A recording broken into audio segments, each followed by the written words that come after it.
ruangan hipster. Seperti yang kita tahu, hipster is all about hippies gitu ya. Apa-apa yang cantik untuk didesain dan apa yang harus diperlukan mindsetnya sebagai designers gitu. Oke. Berarti topik-topiknya ini bakal ngebahas gimana caranya mendesain sebuah Yeah, kayak because gitu. design is not always about art, tapi bagaimana kalian bisa solve people problems dengan art tersebut. So that's the things that we are gonna talk. Yes. Oke, bakal menarik banget. Semuanya harus standby nih untuk dengerin topik yang pertama ini. Untuk speakersnya kita lanjutkan ke Aditya ya. Yap. Silakan. Oke, Enjoy. terima kasih Fit. Tepuk tangan teman-teman. Thank you, thank you.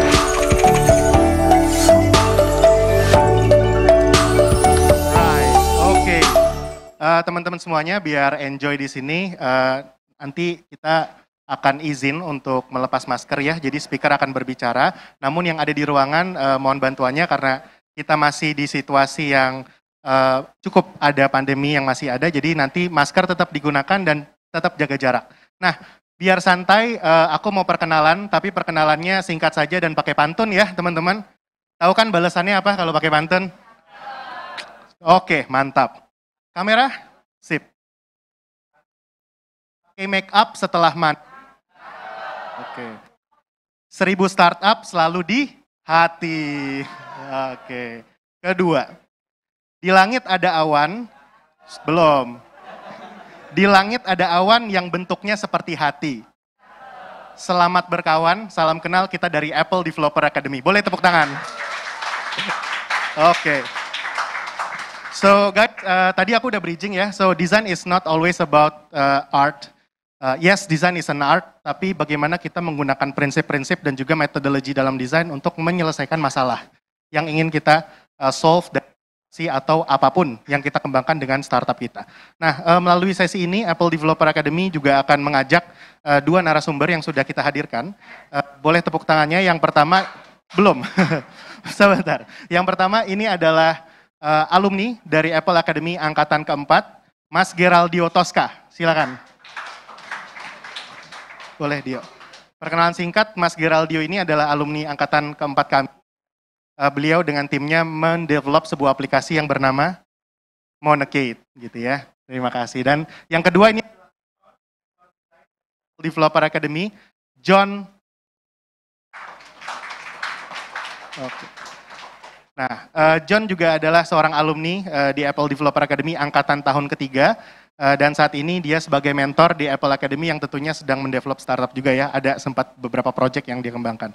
Thank you. So silakan duduk teman-teman, boleh kasih tepuk tangan sekali lagi buat hadirin.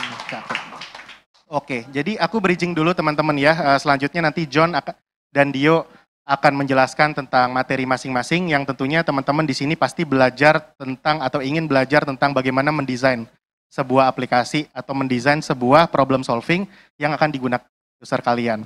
Perkenalan singkat di Apple Academy ini adalah sebuah program di mana program teman-teman bisa mendalami pengembangan dalam konteks iOS dan sifatnya ini Apple Academy adalah program beasiswa dan magang, jadi gratis. Nah, teman ingin silakan cari informasinya di browsing ya, silakan cari informasinya.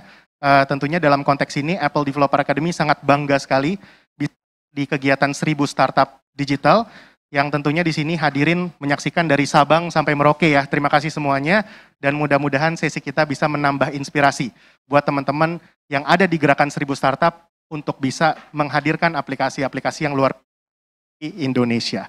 Nah, sekali lagi Geraldio dan juga John dari tim Apple Developer Academy, silahkan untuk waktu dan tempat saya persilakan terlebih dahulu kepada Dio ya untuk memaparkan materinya. Silakan. Boleh tepuk tangannya sekali lagi. Ya, halo. Halo. Cek 1, cek 2. Nyala belum nih? Oh udah. Sorry. Hai, perkenalkan dulu ya. Mungkin udah diperkenalin, gue Geraldio Tosca, alumni dari Apple Developer Academy. Gue juga UI UX dari Monocade. Jadi Monocade itu aplikasi pencatatan keuangan ya. Kita juga buatan dari Apple Developer Academy. Saat ini udah berjalan selama 6 bulan juga. Sebenarnya sama kayak dari 1000 startup, kita di Apple Developer Academy kita buat startup dari awal, dari ide sampai jadi Sekarang udah jadi app udah jadi, udah rilis juga di App Store dan bisa dipakai sama orang. Ya, mungkin ada PowerPoint-nya. Ya, izin buka masker dulu ya, habis makan engap sebabnya. Sorry. Makannya kebanyakan nih. Iya, aduh. Oke, jadi hari ini kayak di posternya mungkin udah dilihat tadi, gue akan membahas bagaimana menjadi seorang desainer yang baik. Jadi ini tips-tips aja ya sebenarnya, bukan kayak suatu yang teori atau gimana yang buat kalian aduh pusing habis makan siang ini gitu kan. Habis di atas kan udah teori semua tuh, gue ngomong teori lagi ngantuk kalian gitu kan. Oke, kayak yang gue bilang, jadi ini mungkin hal yang udah kalian tahu, tapi sering banget kita desainer ini lupain gitu, atau kita sering kasihkan desain gitu kan, buat ini, buat itu, abis itu kita lupakan hal-hal berikut ini. Jadi di sini gue selama 15 menit mungkin kita akan refresh dan refleksi aja, dan sekedar mengingatkan aja gimana sih cara menjadi desainer yang baik, terutama di awal startup tersebut gitu. Yang pertama ya, kita udah sering dengar ya, kita harus dekat dengan user karena ya UI UX itu punya itu user. Kadang-kadang kita sering lupa gitu kan. Kita ngedesain, kita experience ke user, tapi kita nggak dekat sama user ya. Kita nggak ngerti usernya itu siapa gitu. Jadi saat pertama kali di startup, saat masih kecil, kalian coba validasi dulu usernya siapa. Kalian kenal usernya siapa, ada personanya kayak gimana, masalahnya kayak gimana, solusinya apa sih. Solusinya kita menjawab user tersebut gak sih gitu. Itu yang harus kalian tahu gitu. Jangan, kadang-kadang kita suka ngedesain aja, tapi kita nggak tahu usernya siapa. Akhirnya kita desain buat diri kita sendiri doang, dan itu nggak bagus gitu kan. Itu pertama, dekat dengan user gitu, semakin dekat semakin baik. Yang kedua nih, nah kadang-kadang kita sering lupa, saat kita jadi desainer kita punya skill yang jago banget, kita bisa prototype dan segala macam, kita bisa ngedesain segala macam, banyak page, komponen, segala macam, tapi kita nggak tahu nih tim kita lakuin apa aja gitu. Makanya kita harus jadi desainer yang punya T-shape skill. T-shape skill tuh kayak gimana sih, jadi bentuknya kayak T gitu lah ya, lo tau lah ya, T gede gitu ya. T-nya gede itu jadi desain gitu, jadi bagian dari kepala sampai kaki, itu yang mungkin kita dalemin ya, kita tahu dari awal sampai akhir, kita ahli dalam hal itu gitu. Tapi di saat yang bersamaan kayak T, kita harus punya kiri kanan juga, kita harus tahu developer kita tuh kerjanya gimana sih gitu kan. Coding itu kayak gimana sih, apa yang susah untuk di coding, apa yang enggak. Kadang-kadang ini yang kita nggak tahu, kita buat desain segala macam, cakep gitu, pas dikasih ke developer, dia lihat, ini nggak bisa dibuat, susah gitu kan, buatnya 6 bulan gitu kan, dia menangis ngeliat desain kita gitu. Ya banyak yang kayak gitu, terutama di awal startup gitu, kita buat desain, wah cakep, 6 page, pas dilihat ini aduh buatnya saya mau bunuh diri gitu kan ngelihatnya. Makanya kita harus tahu cara developer nge-codingnya gimana, mana yang susah, mana yang enggak, karena kita kan punya resource yang nggak dikit ya, kita nggak punya 100 orang, paling cuma 5-6 orang gitu kan. Makanya kita harus tahu developer tuh kerja gimana, produk juga kita harus tahu kerja gimana. Kedepannya produk kita kan kayak gimana gitu kan. Kadang-kadang kita buat desain tapi kita nggak tahu dalam 6 bulan lagi produk kita mau ke arahnya kemana sih gitu kan. Itu nggak bagus juga, karena kalau kita nggak tahu tujuannya, gimana kita membuat produk yang baik gitu kan, gimana kita bisa menjawab permasalahan user tadi. Desain itu kan menjawab permasalahan user gitu. Makanya kita harus punya T-shape skill gitu, kita tahu tim kita isinya siapa, kerjanya secara garis besar aja sebenarnya kayak gimana gitu kan, biar nggak cuma ngedesain buta aja nih gitu. Itu T-shape skill ya. Habis itu ya rapi sama konsisten. Nah ini juga nih, kita buat desain kadang-kadang di Figma banyak page-nya gitu kan, segala macam, tapi kagak rapi gitu kan. Kayak kita buat diri kita sendiri. Padahal kan banyak yang ngelihat ya, bukan cuma kita doang yang ngelihat, developer ngelihat desain kita gitu kan, produk ngelihat desain kita juga gitu kan. Jadi pastiin desain yang kalian buat itu, desainer yang baik itu rapih dan konsisten. Semua ada penamaannya gitu kan. Kalau di sini contohnya ada komponennya. Jadi kalau diganti gampang, habis itu pacingnya, colornya dan segala macam, mungkin itu sedikit teknikal, tapi semua itu harus rapi, harus kalian tahu. Jadi nggak asal desain doang, developer kalian bisa ngelihatnya dengan gampang gitu, karena bukan buat kita doang kan gitu. Orang-orang juga ngelihat desain kita. Tim kita 6 orang misalnya, 20 orang, mereka ngelihat desain kita doang, bukan tim desain doang. Kadang-kadang itu yang sering kita lupain sih, kita desain banyak, pas dikasih ini gimana gitu kan.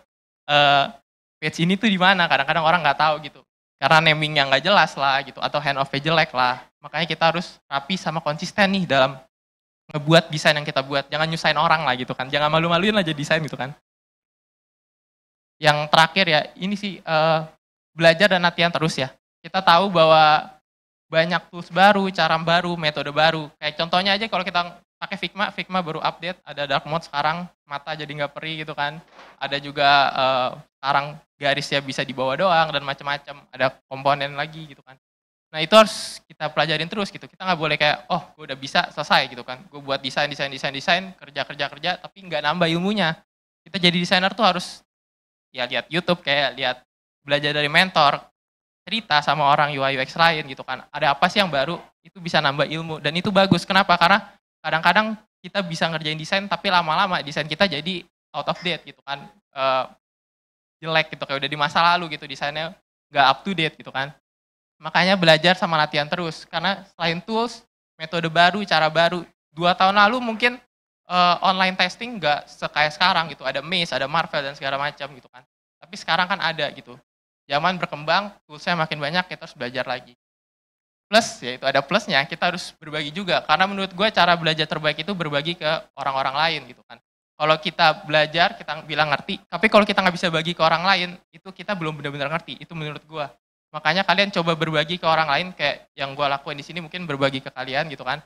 Tapi ya tergantung kalian, berbaginya gimana. Kalian bisa buat Medium, buat tulisan di Medium, atau kalian bisa buat video di YouTube. Kalau kalian gak mau ketemu orang, misalnya, kalian buat post di IG, whatever, YouTube, terserah kalian, tapi kalian bisa berbagi sama orang lain, biar ilmu kalian bermanfaat sama orang lain, bermanfaat juga sama diri kalian. Biar kalian tahu, apa sih yang udah kalian pelajarin, apa sih yang selama ini gue pelajarin, kelihatan gitu. Nah, ini yang terakhir ya, mungkin ini sedikit klise tapi semangat ya. Kalau di awal startup itu semangatnya suka naik turun gitu. Apalagi kagak ada duitnya gitu kan, pengangguran gak ada duitnya gitu kan, produknya kagak jadi-jadi lagi. Nah tapi apa sih pentingnya UI UX di startup, desainer di startup itu, kita harus semangat. Kenapa? Karena kita harus percaya sama produknya. Kalau kita aja sendiri nggak percaya sama produk yang kita buat, gitu kan, gimana user mau pakai gitu kan, gimana kita mau menyelesaikan masalah user kayak tadi, kita sendiri pun nggak percaya sama produk kita. Makanya kita harus tetap semangat, ya semangat satu tim sih, bukan desainer doang, kita tetap harus semangat dan percaya sama yang kita kerjakan gitu. Iya, segitu doang dari gua. Terima kasih, semoga bermanfaat. Mungkin nanti ada sesi tanya jawab kalau ada pertanyaan. Terima kasih. Iya, kasih tepuk tangan dong buat Dio. Thank you. Boleh duduk dulu Mas Dio. Nah, teman-teman tadi Dio lebih menjelaskan tentang kira-kira awal-awal tuh harus punya mindset apa ya di dalam profesi desain khususnya buat pengembang aplikasi. Mungkin aku highlight satu aja kalau misalkan boleh. Yang paling penting adalah T-shape tadi ya. Itu yang salah satu hal yang penting. Yeah. T-shape itu kayak huruf T atau Tango. Jadi T itu kan ada garis horizontal ke bawah dan vertikal ke bawah dan horizontal ke samping. Itu adalah kedalaman. Seberapa dalam kalian memahami konteks tersebut. Which is kalau kalian skillnya desain, seberapa dalam kalian memahami desain. Tapi seorang desainer juga harus bisa berkomunikasi dengan bidang lain. Seperti IT ataupun bisnis. Di titik horizontalnya. Sehingga ketika kalian bisa berkomunikasi dengan orang-orang lain, memanfaatkan prinsip-prinsip desain yang kalian tahu, akan lebih mudah ketika tim aplikasi mengembangkan ide-ide yang dikembangkan oleh seorang desainer. So, that's the 5 things yang Dio sudah sampaikan. Terima kasih. Nanti kalau ada pertanyaan mungkin boleh ya di sesi tanya jawab. Kita akan lanjut dulu dengan pemateri berikutnya. John, tentang kira-kira apa yang mau di-share, mindset-mindset berikutnya. Silakan. Oke, thank you Kak Tio. Mungkin aku izin buka masker dulu ya teman-teman ya.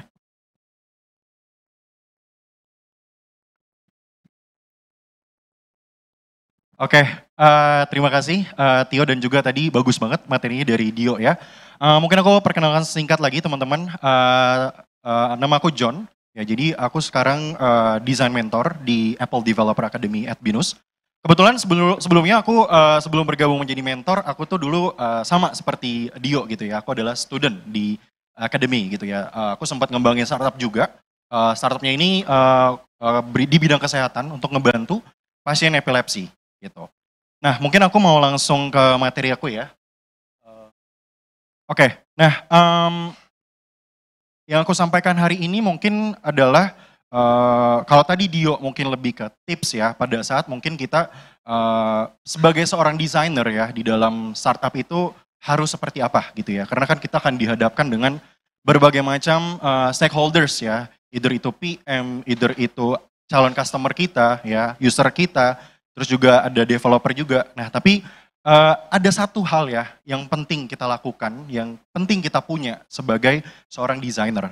Karena sebenarnya seorang desainer dan juga seorang seniman itu berbeda ya. Mungkin di sini masih menganggap kalau desainer itu cuma sekedar menggambar, sekedar membuat sesuatu itu indah, membuat sesuatu itu estetika gitu ya. Tapi sebenarnya enggak ya. Kalau misalnya seorang seniman atau art itu mungkin kita bebas berekspresi. Apapun yang kita pikirkan, apapun yang kita rasakan, kita tuangkan menjadi sebuah seni.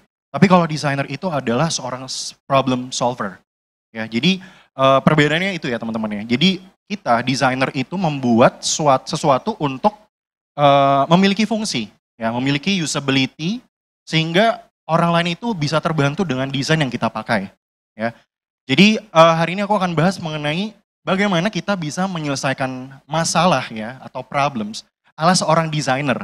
Ya, mungkin teman-teman pernah atau mungkin udah nggak asing lagi dengan yang namanya design thinking. Ya, jadi apa sih itu design thinking? Mungkin sebagian dari kita ada yang udah pernah dengar, ada juga yang belum dengar gitu ya, atau mungkin masih keliru. Mungkin apa sih bedanya dengan creative thinking ya?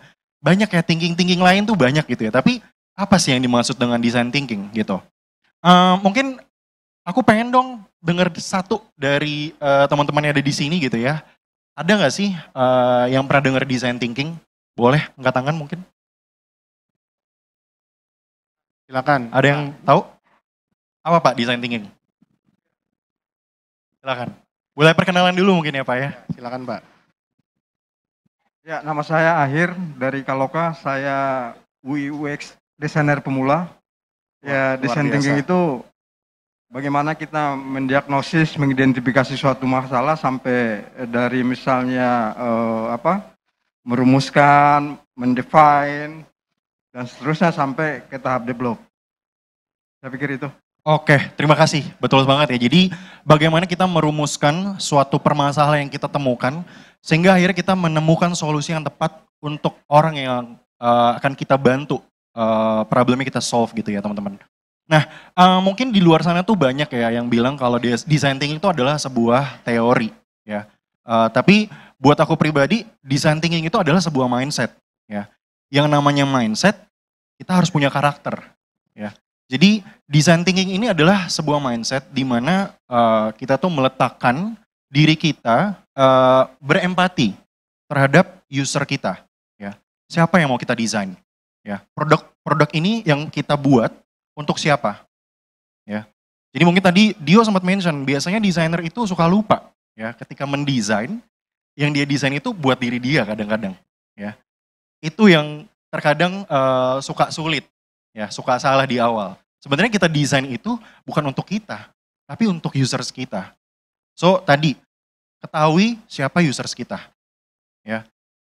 Again, design thinking itu adalah sebuah mindset, ya, di mana kita mendekatkan diri kita ke users, ya, secara kreatif, ya. Bagaimana kita bisa menyelesaikan masalah secara kreatif, karena tadi ala designers, ya, yang namanya designers itu berimajinasi gitu ya, melakukan kegiatan yang memang cukup kreatif gitu ya.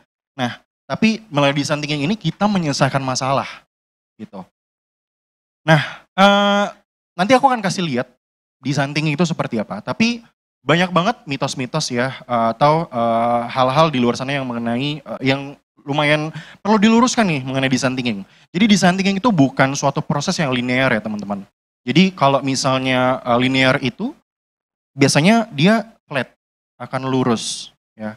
Kita nggak bisa kembali. Tapi karena design thinking itu adalah proses yang tidak linear, ketika kita datang ke user kita, ya kita tanya, ya kita berempati, kita cari tahu masalah dia apa sih yang dihadapin, atau mungkin ada opportunity ya yang bisa kita improve dari hal yang dia sedang lakukan gitu. Setelah kita datang ke user kita mungkin membuat kita sudah selesai berempati, kita start to design ya. Kita collect apa yang sudah kita temukan, kita coba apa yang kita sudah dapatkan kita coba tuangkan dalam bentuk prototype. Terus kita tes lagi, kita kembali lagi ke user ya. Kalau misalnya ada yang kurang ya ternyata produknya ini masih belum cukup ini ya baik untuk user kita. Ya masih sulit dia pakai. Kita kembali lagi ke user kita. Kita berempati lagi. Apa sih yang missing? Ya, apa yang kurang dalam proses design thinking ini, apa yang kurang dalam proses ketika kita menyelesaikan masalah user tersebut gitu ya. So kita mungkin akan kembali lagi ya sampai akhirnya masalah tersebut sudah cukup puas gitu ya, terselesaikan dengan baik oleh user kita gitu. Nah yang selanjutnya adalah design thinking ini sebenarnya bukanlah sebuah steps atau langkah ya. Kalau misal kita bicara soal langkah, biasa kita dari step pertama lanjut ke step 2. Lanjut lagi setelah step 2 selesai kita berlanjut ke step 3. Enggak ya, karena tadi ya kita akan kembali lagi setelah kita kita tes gitu ya ke user kita, mungkin ada yang kurang ya dari prototipe produk kita. Kita desain lagi ya, karena kita sudah ngobrol lagi dengan user kita gitu ya. Jadi bukan step sebenarnya. Jadi bisa jadi nanti kita akan lompat lagi, mundur lagi ke belakang ya. Makanya proses design thinking itu adalah iteratif, di mana kita akan kembali lagi ke user kita ya. Dan yang terakhir adalah design thinking ini sebenarnya bukan sesuatu yang baru ya. Mungkin kita baru dengar design thinking ini setahun, 2 tahun atau 5 tahun belakangan ini. Tapi sebenarnya design thinking ini adalah sesuatu yang sudah cukup banyak dan populer gitu ya, dipakai oleh startup dan juga perusahaan-perusahaan besar di dunia gitu ya. Karena metodenya ini cukup inovatif ya, cukup menyelesaikan masalah di customer kita dan juga disenangi oleh customer kita gitu. So ini bukan sesuatu yang baru di industri gitu ya, ini sudah banyak dipakai. Nah, so design thinking ini bagaimana kita percaya bahwa kita tuh bisa membuat perubahan dengan membuat sesuatu yang sebuah solusi yang meaningful, impactful, yang berdampak buat orang yang untuk kita desain, kumpulan orang yang kita bantu gitu ya. So kita perlu percaya gitu ya, kita menanamkan kalau misalnya kita tuh siap gitu ya untuk berempati, siap untuk melakukan atau melihat sudut pandang dari sisi user yang mau kita bantu gitu. So penting untuk kita percaya ya bahwa yang kita lakukan ini adalah membuat dampak yang baik, membuat perubahan ya. So aku percaya teman-teman di sini mungkin banyak yang mungkin udah menerapkan di startup ya design thinking ini, karena kita tahu user kita tuh siapa gitu. Selanjutnya design thinking ini tuh selalu kolaboratif dan juga eksperimental ya. Makanya kalau misalnya teman-teman di startup, kita nggak mungkin kerja sendiri, bener nggak? Membuat sebuah produk yang meaningful itu bukan seperti membuat semoga gue nggak salah ya, tapi project Candi Roro Jonggrang gitu katanya, yang semalam jadi gitu ya, enggak ya. Membuat sebuah produk yang bisa menyelesaikan masalah di masyarakat itu membutuhkan banyak perspektif ya. That's why startup itu nggak bisa kita sendiri, kita harus bisa berkolaborasi dengan orang lain. Dan juga eksperimental gitu ya, kita harus berani untuk mencoba ya. Kita jangan menjadi orang yang yaudah gue setiap hari akan makan roti gitu ya. Roti terus setiap hari. Itu bukan sesuatu yang eksperimental gitu ya. Kita nggak berani untuk keluar dari zona nyaman kita. Ya, so penting untuk kita bisa menjadi seseorang yang mau bereksperimen, curious ya, kepo ya. Keponya dalam tanda positif gitu ya. Dan yang terakhir design thinking ini adalah human centered ya. Human centered ini maksudnya apa? Kita berpusat dengan manusia, ya, dengan orang. Karena produk yang mau kita buat ini adalah untuk kita, gitu ya, untuk kehidupan manusia. Ya, meskipun kita punya kucing di rumah, ya, kita butuh makanan, ya, kucing ya. Terus perusahaan tersebut bikin kucing, emang dia nanya ke kucingnya, oh desainnya seperti ini bukan? Terus kucingnya mungkin jawabnya cuman meow meow, gitu kan? Nggak lucu gitu kan ya. Jadi human centered gitu. Kita mau bikin produk, sebuah produk, kita berangkat dulu ke usernya. Tanyakan lagi ke diri kita, siapa yang mau kita solve ya. Siapa yang mau kita bantu gitu. Masalah apa yang sedang dialami oleh calon pengguna kita. Gitu. Jadi design thinking itu human centered ya. Kita datang ke user kita tes ke user kita, dan yang kita desain itu untuk mereka, gitu ya, untuk pengguna kita. So, design thinking itu adalah suatu pemikiran yang human centered, ya, berpusat di manusia. Nah, ini ada contoh ya. Jadi ada sebuah cerita seorang electrical engineer namanya Doug Deitz ya. Mungkin ada yang udah pernah dengar ya. Jadi Doug Deitz ini ceritanya dia tuh mendesain sebuah MRI scanner gitu ya. Jadi kalau misalnya mesin MRI itu kan kalau di rumah sakit kan kayak kita dimasukin ke dalam gitu ya, terus kita di-scan gitu ya. Nah, suatu ketika Doug ini setelah melakukan instalasi ke rumah sakit gitu ya, dia mendengar percakapan seorang anak kecil dengan ibunya. Jadi ceritanya anak kecil ini mau melakukan MRI scanner gitu. Nah, sebenarnya dia anak kecil ini udah sepakat nih, oh ya udah mami, I'm okay gitu ya untuk melakukan MRI scanner ini. Tapi pada saat dia melihat mesin MRI scanner ini, dia takut, mami I'm afraid gitu. Apa yang akan terjadi dalam sana gitu. Tapi setelah mendengar percakapan itu, ternyata Doug Deitz itu menyadari bahwa ada sekumpulan grup of people yang sebenarnya punya permasalahan ketika melakukan MRI scanner ini, yaitu anak-anak gitu ya. Bahkan di rumah sakit itu ketika seorang anak kecil gitu ya, beberapa anak kecil, 80% anak kecil yang mau dilakukan MRI scanner itu harus dibius dulu, harus dianestesi dulu ya. Sehingga itu merepotkan ya. Otherwise anak kecilnya itu ketika dimasukkan ke dalam mesin MRI itu akan nggak bisa diem, akan rewel gitu ya. Nah dari hal itu dia berangkat gitu ya. Dia cari tahu kalau misal ternyata anak kecil tuh seperti ini gitu ya, rewel dan lain-lain. Sehingga dia pergi ke teman-temannya gitu ya. Dia mendesain sebuah pengalaman pirate gitu ya, pengalaman bajak laut ketika melakukan MRI scanner ini untuk anak kecil. Sehingga kalau kita lihat gitu ya, ketika anak kecil ditidurin itu di tempat MRI scanner itu dibilang sama dokternya gitu ya. Bahkan dokternya itu berpakaian ala-ala bajak laut gitu ya, supaya bisa memancing gitu ya, membujuk anak kecil itu. Kamu jangan goyang-goyang ya nanti di dalam sini karena nanti kapalnya goyang gitu. Ya, itu adalah sebuah pendekatan yang berbeda ya teman-teman ya. Itu adalah sebuah pendekatan yang cukup kreatif gitu. Karena nggak semua orang mungkin menggunakan produk itu sama gitu ya. Kita harus tahu makanya kita harus tahu siapa yang mau kita desain. Ya, apakah ini anak kecil, apakah ini orang tua, bagaimana latar pendidikannya, gitu. Tinggal di mana, ya kita perlu tahu itu. So know your audience. Sehingga ketika Doug Deitz ini menciptakan ini sukses banget gitu ya. Ini di Amerika. Jadi anak kecil nggak takut lagi untuk melakukan MRI scanner di rumah sakit. Gitu. Ini adalah salah satu success story dari design thinking. Nextnya, nah ini. Jadi tadi aku sempat mention ya, design thinking itu berpusat dengan manusia. Ya, jadi design thinking ini adalah sebuah proses yang mulai dari orang-orang yang kita ingin mendesain, kita buat produknya, dan pada akhirnya solusi ini akan akan bertemu dengan kebutuhan mereka, gitu. Jadi produk yang kita buat, ya, yang kita desain itu akan bertemu dengan kebutuhan user kita, gitu.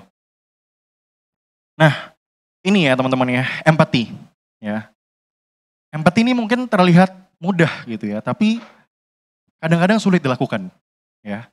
Mungkin ada nggak sih yang di antara kita yang pernah dengar teman kita habis putus, ya. Habis putus sama pacarnya, terus nangis gitu ya, sampai lebay banget gitu ya. Terus mungkin kita merasa kayak, ih lebay banget sih lu, baru pacaran sebulan kemarin doang gitu ya. Tapi ternyata sebenarnya mungkin ada hal lain di balik kenapa dia putus gitu. Dan kita perlu berempati ya. Mungkin sebagian dari kita kayak, lebay banget sih lu gitu kan. Banyak cowok di luar sana gitu kan, banyak cewek di luar sana, tinggalin aja. Gak seperti itu gitu ya. Kita empati itu kita harus coba pelan-pelan melihat dari sisi orang lain gitu. Coba kita ajak teman kita cerita gitu ya. Atau coba aja ajak mabuk gitu ya. Ajak clubbing gitu kan. Mungkin di situ dia akan cerita gitu ya. Akan cerita oh permasalahannya ini gitu ya. Oh kemarin pacar gue selingkuh mungkin ya. Atau gimana gitu ya. Sampai akhirnya mereka putus. Baru dari situ setelah kita mendengarkan ya. Kita tahu ya apa sih permasalahannya ya, kita sudah bisa berempati dengan orang lain gitu. Nah ini adalah proses design thinking ya. Kalau tadi aku sempat mention proses design thinking itu adalah sebuah proses yang non linear ya. Jadi kalau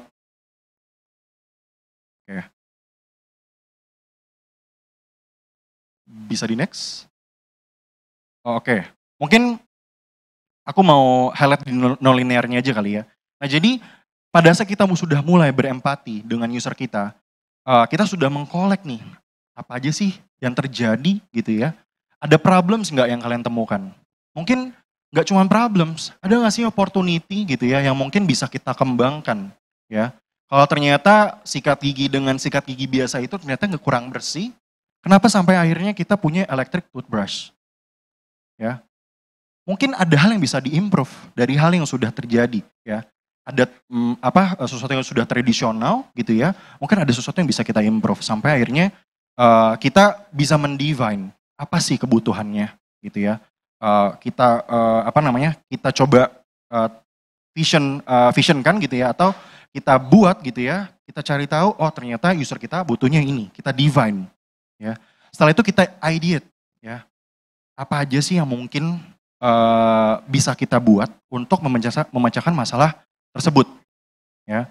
Kita divine, kita ideate ya, kita generating your ideas ya. Biasanya kita melihat nih di beberapa kesempatan apa sih yang mungkin missing dari pengalaman dari user kita gitu ya. Karena kita juga berbicara soal pengalaman ya, user experience di sini. Setelah itu setelah kita udah bisa mendefinisikan apa yang mau kita buat, kita sudah melakukan ideation, kita buat prototipe-nya ya. Jangan kita langsung bikin ke produk jadinya. Karena kalau misal kita bicara startup, cost-nya akan lebih besar kalau misalnya nanti ada error ya.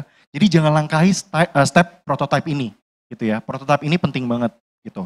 Dengan kita melakukan prototype gitu ya, kita membuat produk yang hampir jadi 100%, kita bisa tes ya. Apa sih yang kurang dari produk kita gitu. Kita bisa kembali lagi ke user kita gitu ya, untuk berempati lagi gitu ya. Mungkin ada yang kurang gitu ya. Kalau misal kita berbicara produk aplikasi, ada nggak sih yang missing dari buttonnya mungkin ya. Ada nggak sih yang missing dari kayaknya user ini nggak ngerti nih ketika kita bicara sebuah button gitu ya. Makanya kadang kita melakukan testing ya. Pentingnya testing itu kita untuk menguji coba apakah produk ini udah tepat atau belum. Seperti itu.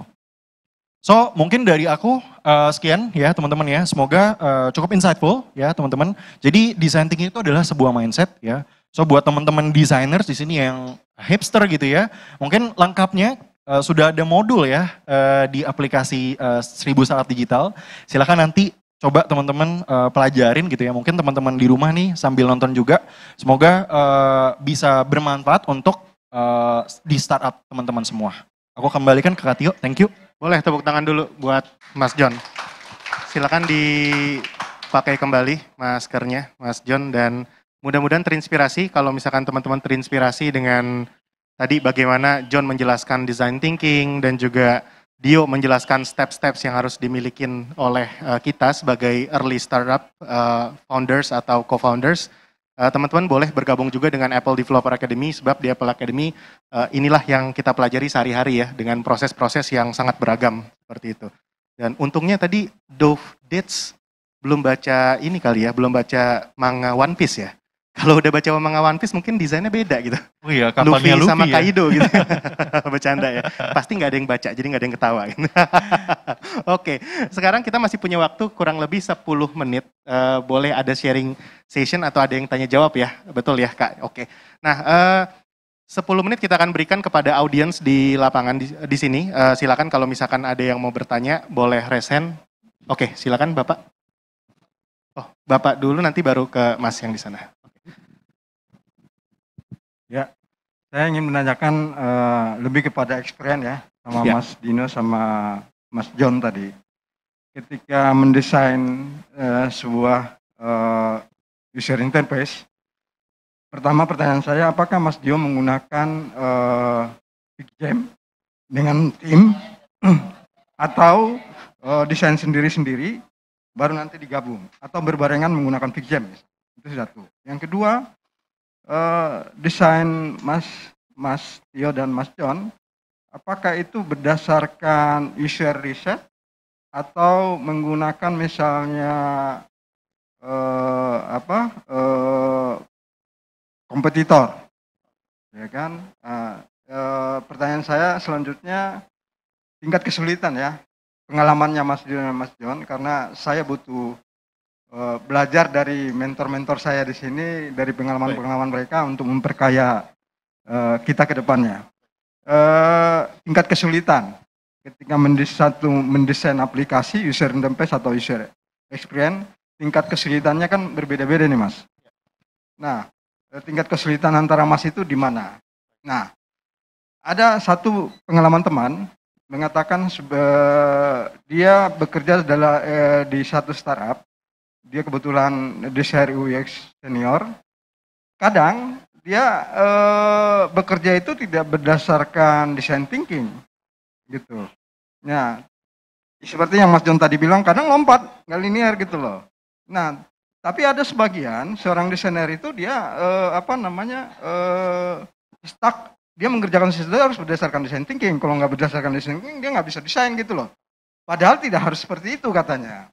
Ya tadi Mas John sudah tegaskan. Saya pikir itu. Terima kasih. Baik. Pak, mohon maaf, boleh tahu namanya siapa Pak? Biar Nama saya Akhir Nasution. Nasution ya, Pak Nasution. Oke.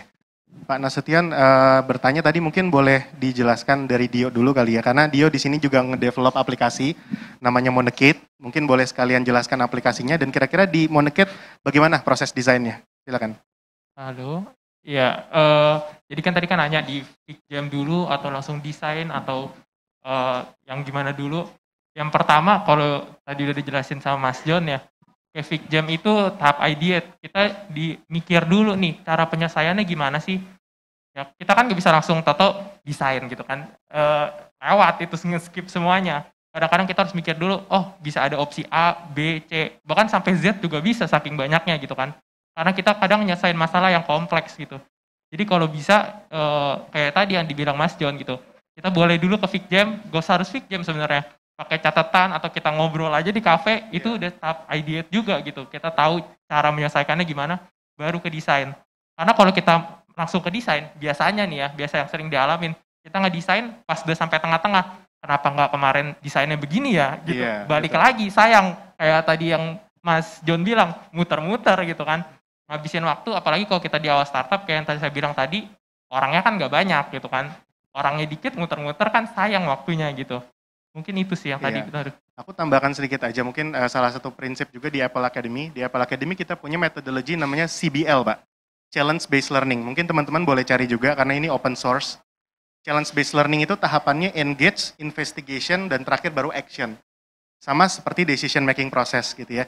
Jadi kita mengencourage teman-teman di ekosistem kita untuk membuat sesuatu tidak jumping into conclusion, termasuk desain itu sendiri.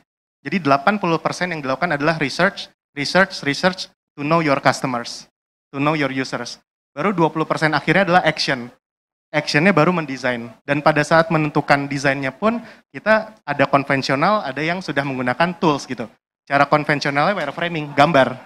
Gambar di whiteboard, didetilkan satu-satu, baru kita pindah ke Figma atau Figjam. Baru kita angkat lagi ke tools design, bahkan implementasi ke codingnya. Jadi kurang lebih itu metodologi di Apple Academy. Mungkin kalau teman-teman mau cari tahu boleh ya. Silakan John, boleh ditambahkan? Iya, jadi mungkin sebenarnya bisa aja kita langsung mendesain gitu ya. Tapi pasti aja nih ya. Ini dari in my experience ya Pak ya. Pasti ada aja something missing gitu. Ketika kita kembali ke user kita gitu ya. Oke, kita skip nih. Mungkin kita nggak ngobrol ke user kita. Ya udah kita research aja deh, kita nggak usah ngobrol ke user kita. Pada akhirnya nanti ya, pasti ada aja yang kurang. Ya, entah itu kecil, entah itu besar. Ya, karena again, kita harus mulai dari ngobrol, bicara, duduk dengan user kita. Ya, kira-kira kalau misalnya gue punya ide seperti ini, kan kebantu nggak lo? Ibaratnya gitu ya. Jadi coba berempati itu adalah kata kuncinya. Ya, mungkin kita bisa melihat mencontoh gitu ya, atau melakukan competitor analysis dengan produk-produk yang udah ada gitu ya. Tapi kan kita juga perlu tahu dulu ya, mereka produk-produk yang udah ada juga nggak tiba-tiba langsung besar gitu ya. Mungkin startup-startup yang sekarang seperti Gojek gitu ya, Tokopedia, mungkin mereka nggak langsung gitu ya. Gojek kan kayak mulainya dari awalnya punya Gojek dulu servisnya, sampai akhirnya dia bisa meluas ke berbagai macam servis gitu ya. Enggak seperti itu ya. Jadi mungkin kita bisa mulai dari user kita dulu ya. Seperti itu. Mungkin kita kembali ke topik judul kita, bagaimana mendesain untuk early startup. Karena namanya juga early, baru dimulai, makanya ini masih ibarat kata nothing to lose gitu ya. Masih belum ada investment yang terlalu besar. Nah, since belum terlalu banyak investment yang dilakukan, investmentnya adalah effort dan knowledge. Makanya do your own research gitu ya, research terus. Manfaatkan waktu awal-awal ini untuk memahami dulu. Kalaupun kalian gagal, at least benefitnya adalah kalian dapat experience untuk mengembangkan yang lebih baik lagi. Nah mungkin itu ya kesimpulan dari kami. Boleh ke pertanyaan selanjutnya ya, mumpung ada waktu satu saja mungkin terakhir. Mas yang di sana. Boleh perkenalan namanya. Nanti kita akan jawab singkat mungkin ya, John, Dio, mengingat waktu juga. Oke, thank you Mas Dio, Mas John, Mas Dio ya? Ya, oke. Perkenalkan, nama saya Evan dari Tokopedia. Product designer juga, udah lumayan. Sebenarnya yang mau ditanya bukan lebih ke apa namanya desainnya, tapi lebih ke sebenarnya kan ini kita ngomongin early phase-nya startup ya. Yang sebenarnya saya juga pribadi tertarik dari dulu, cuman kebetulan ini agak remang-remang seru ya. Udah mau sore soalnya. Iya, udah mau sore soalnya. Oke, lanjut dulu aja nggak apa-apa ya. Jadi yang mau ditanyakan adalah sebenarnya di yang disampaikan dari tadi di program 1000 startup ini juga sebenarnya kan ada 3 key stakeholders ya. Ada hustler, ada hipster, sama satu lagi yang hacker ya. Nah, sebagai desainer, perspektif kita adalah fokus si user needs ya. Sedangkan di sisi lain, stakeholders yang kerja sama kita untuk ngembangin startup ada hustler, which is fokus sama bisnisnya. How we gain revenue gitu. Fokus di funding gitu. How our idea itu bisa bawa revenue ke kita gitu, bisa memutar uang gitu, bisa bikin untung. Yang jadi pertanyaan adalah di fase-fase awal startup, how we balance our user needs yang kita bawa sebagai desainer, hipster, itu kita balance dengan how business wants gitu. Bisnis punya needs gitu kan. Kadang ada yang bikin clash adalah, saya kasih contoh di Tokopedia gitu ya misalkan. Kalau teman-teman tahu misalkan buka Tokopedia ada banner-banner promo, campaign, itu mungkin kan arahnya dari bisnis gitu. Itu needs-nya bisnis. Mereka mau nge-push campaign ini supaya gain revenue. On the other hand, kita sebagai desainer itu merasa bahwa user kita nggak terlalu butuh semua ngelihat semua hal gitu. Especially misal di homepage gitu ya. Nah itu menurut Mas Dio sama Mas John atau Mas Dio juga nanti mungkin kira-kira how to balance between business needs sama user needs lah intinya kayak gitu. Baik, terima kasih pertanyaannya. Boleh kasih tepuk tangan, pertanyaannya bagus sekali. Ini kerjaannya sehari-hari John di Apple Academy karena beliau mentor. Kalau Dio adalah orang yang sering bikin masalah seperti ini. Silakan. Oke, tadi dengan Mas siapa ya? Mas Evan ya, thank you banget pertanyaannya. Mungkin kalau dari perspektif aku, balancing antara user needs dengan bisnis gitu ya, itu agak sulit untuk pada tahap startup awal gitu ya.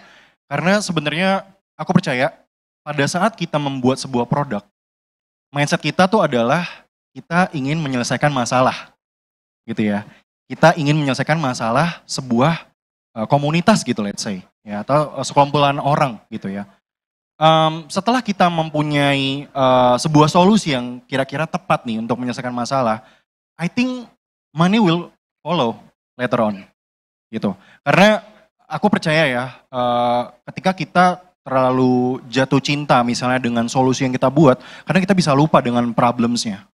So, aku selalu terapin gitu ya ke learners, kita sebutnya kalau di akademi itu adalah learners gitu ya. Jangan cepat jatuh cinta dengan solution kalian gitu. Jatuh cinta dengan permasalahan yang ada. Karena bisa jadi ternyata solusi yang kita temukan itu belum tentu tepat gitu.